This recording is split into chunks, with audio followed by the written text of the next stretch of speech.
So today's chapter of revision is the operational amplifier. So what it does basically is it amplifies. I mean it uh, whatever you put in a very small input, but what you get is very high. I mean the V out that you get is like super high. Like just because of the power supply is 9 volt, the voltage is limited to the the gain, the supply. But if you could somehow increase the power supply, the gain would be the voltage out would be very high, and that's the advantage of an operational amplifier.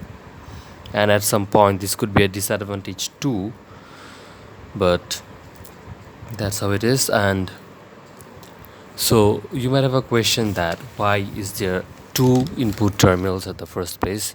I was also confused too, but if you think carefully, if you were singing a song through a microphone, and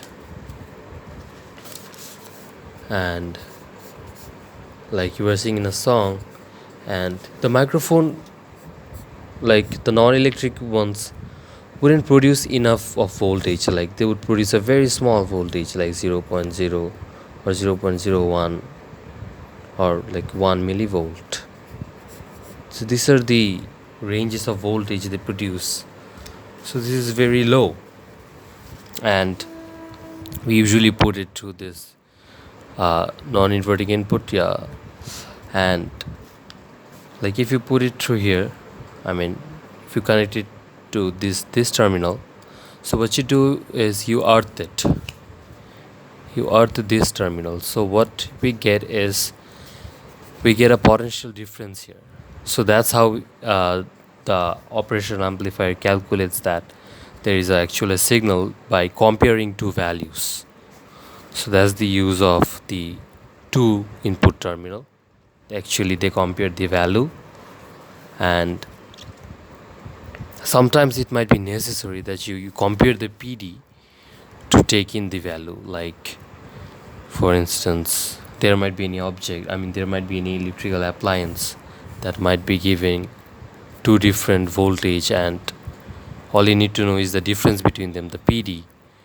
So therefore you have the two terminals, and also they have a more in-depth function. For instance, we'll talk about it later, but the inverting input, what it does is it can actually invert the input. Like if you put plus 5 volt, it can produce an output of minus 5 volt. So that's how it's done. And the total voltage we calculate it by using this formula, the V non-inverting input plus minus the inverting input. Why is there a minus? Because it's an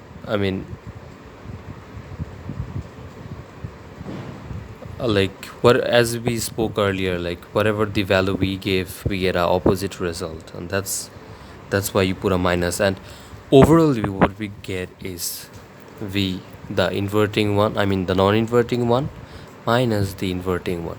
So that's how you get the total input voltage. So let's carry on.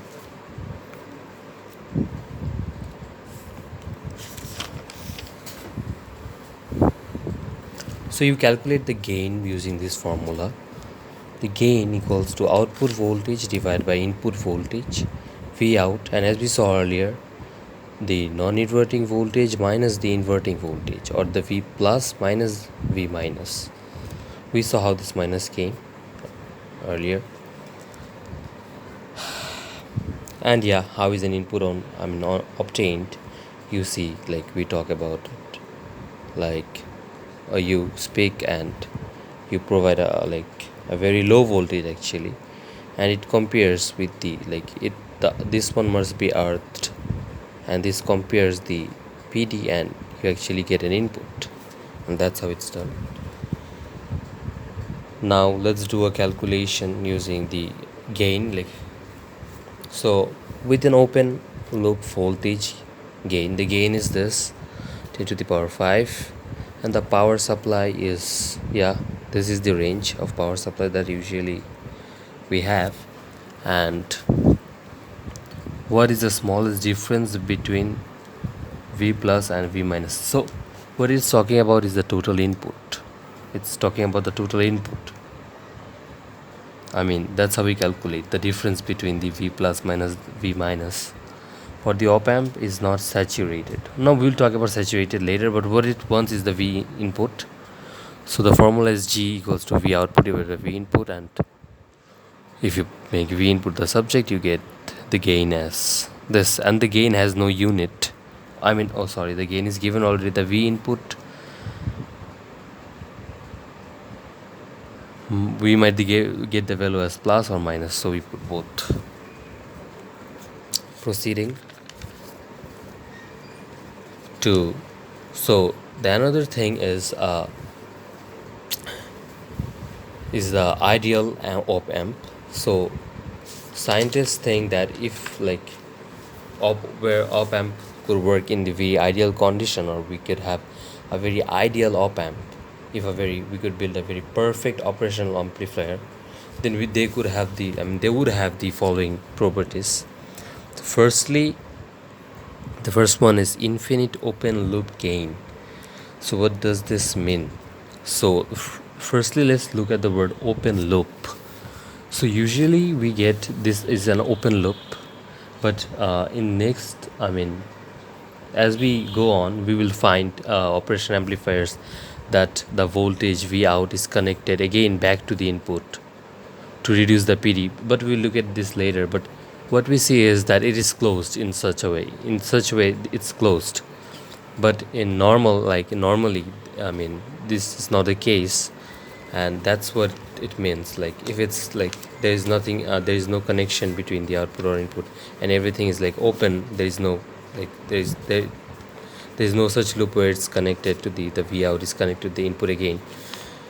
So in such case, the gain that you get would be very, very high, such point that it will, you can say it's infinite. So like you can say the gain will be very, very high, but this does not happen. We know this will not happen. Like it could be like 1 trillion volts, but it's infinite, not even trillion. It's gonna be really high. But like if you give input of 0.2 volt to 0.2 millivolt, the gain will be really high, and so will be the volt. The V out. The output. But it does not happen actually in real life. But what does happen is, but still, the gain is really high, which is a disadvantage, and we'll look into it later. The gain not in ideal situation, in actual situation, though we don't get infinite, we do get a really high gain, and that is a problem. So another point would be infinite input resistance or impedance for the word resistance. So in here what happens is at input terminal the resistance is very, very, very high. To such point that the resistance is infinite. Ideally, that's not the actual case. Of course, there is little resistance, not infinite resistance. But ideally, you consider the input to be infinite, to such a point that no current flows. But that's ideally, and only voltage flows. So if you look at the equation, to satisfy this point, if we plug in 0 in the current, we actually get infinity. Or if you put infinity here, we must get a 0 here. So only when I equals to 0, we get R as in I infinity to meet the definition, right? But in actual life, infinite, the very, very high resistance is not possible. But we use devices with very high, but we do use devices that have very high resistance. Why do we do this? Because we want the input to be low. And why do we want it? Because as we saw earlier, even though it's not ideal, even though in actual situation the gain is really high, I mean the gain is super high, and that is kind of a drawback for op amp. Like the gain is super high and you don't want that to be so high. uh, and and that's where saturation comes in, we will talk about later. So yeah, getting back, but in actual life the infinite resistance is not possible, and we so by doing that the voltage loss is reduced or very less. Yeah, so reducing the current, what it does is the voltage that is being lost, I mean, if there is more the current, more the power loss. I mean, you especially have learned this in O levels where you did transformers, and from power stations, more the I value, more the power loss. And so to reduce this, the voltage loss is reduced, or yeah, so that's what it is.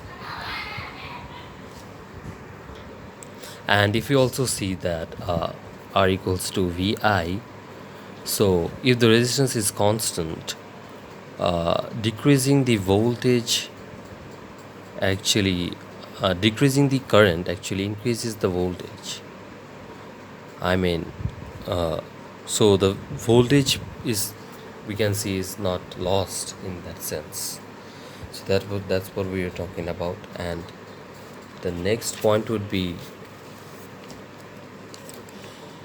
there is zero output resistance or no resistance at all, like at the output terminal. At the output terminal, the resistance is negligible or zero, so that we get the same voltage as we get in calculations, right?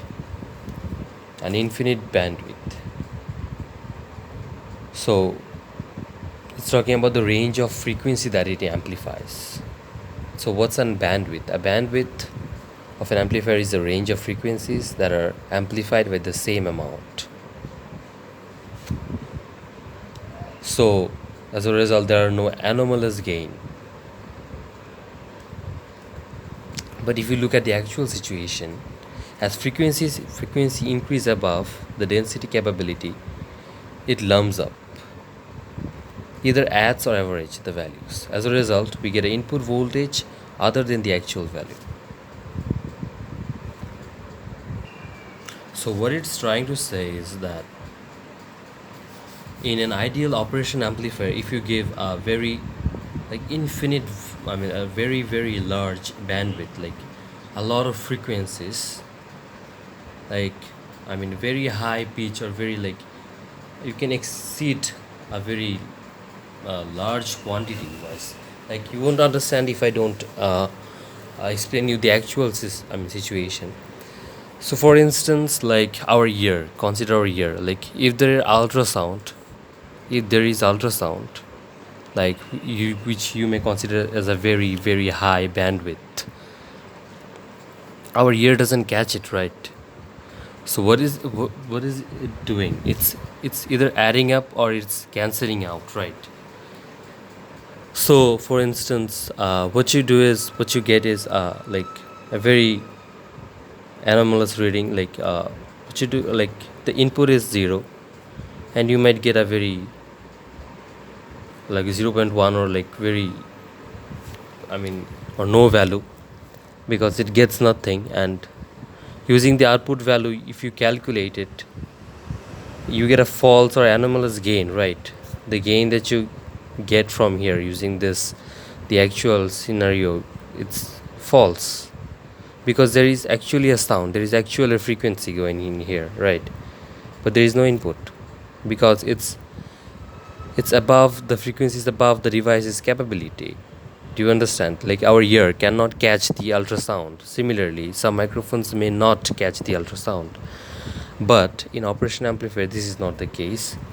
It can take in a very large bandwidth, and hence, if you get the input right, there is also an output right. So what you get is a very the correct gain. There is no anomalous gain. So that is what it's talking about. And this page has been explained well. And talking about the initial one again, zero output resistance.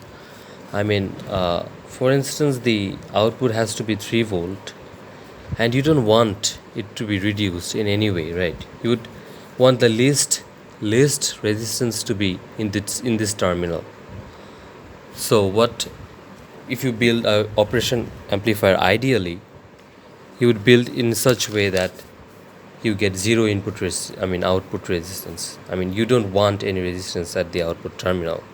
So that's what trying to say, that for a ideal amp, you need to have a zero output resistance property. Like, that must be a characteristics.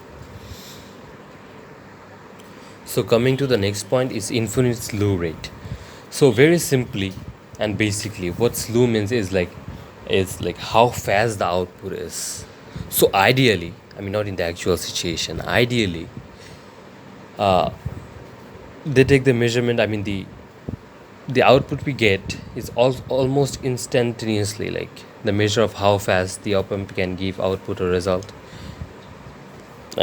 So ideal operational amplifier takes zero time to amplify or complete the process. But in real life, it's not possible. You know that, like, every object or every machine takes, even in the shortest, that they might take milliseconds, but they do take time. But in ideal, the output is like instantaneous. So the very last point is zero noise contribution. Noise meaning the bad signals. So what happens in the ideal operation amplifier is that there is no addition of voltage to the signals. Like, it's pure signals. There is no noises that an operation amplifier would gain or give out as an output. So, but all the characteristics we are seeing here, this is an ideal operation amplifier. Note that this doesn't happen in real life. In actual life, the case is a little different. So you need to memorize this. These are required for your A2 syllabus. So coming to the point where the operation amplifier can be used as a comparator, and this is a very typical use. So previously, so what does this mean is, like, it compares the input and it takes the data. We have seen, previously, like, we talked about why there are two inputs, and we have already said they take two different readings and they take a PD, and hence input. They compare the values and they take an input, and this is necessary in situations like fridges. For instance, fridge ACs or some things like that.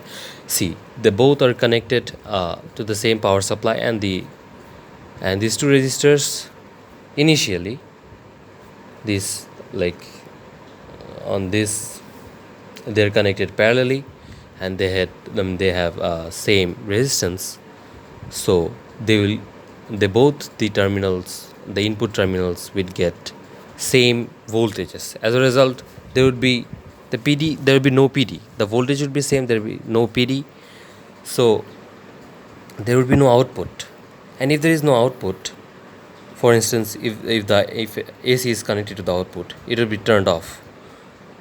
And if the temperature changes, for instance, it gets hotter and the resistance here changes, there would be a change in the resistance, and hence there will be a change in voltage.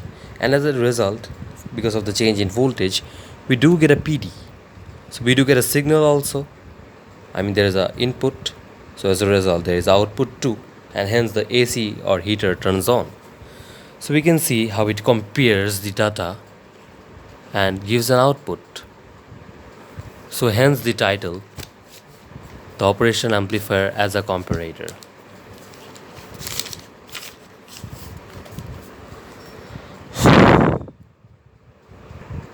So in summary, what we can say is for operation amplifier used as a comparator, we can say that like all resistors are same, therefore so the voltage entering are same. Like as the resistance, initially as the resistors are all same and they have the same resistance, so from the both terminals are receiving the same voltage, so the voltage entering the same are same. There is no PD, so there is no output or amplification. And when resistance in one terminal, later, if there is a temperature change, or when or you change it yourself, like so you change just one of them, like this one, just one of them. So what happens is, when resistance in one terminal changes, like you don't have to change both, just the one resistor value. So as a result, the whole terminals PD changes. Not the PD, the voltage changes as a result of two voltage entering, or there is a different voltage entering. So there is a PD, and so there is an output. There is an input, so there is an output too. So that's how you get. As the title explains, the operation amplifier is used as a comparator,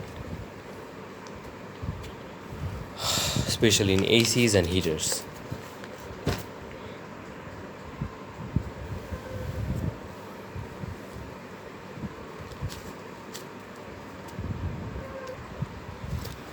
So as we spoke earlier, that operation amplifier might have a drawback, like especially in the sense when we talk about gain, the gain is usually too high. Like it's usually in the ratio 10 to the power 5, 10 to the power 8, and whatnot. It's really great.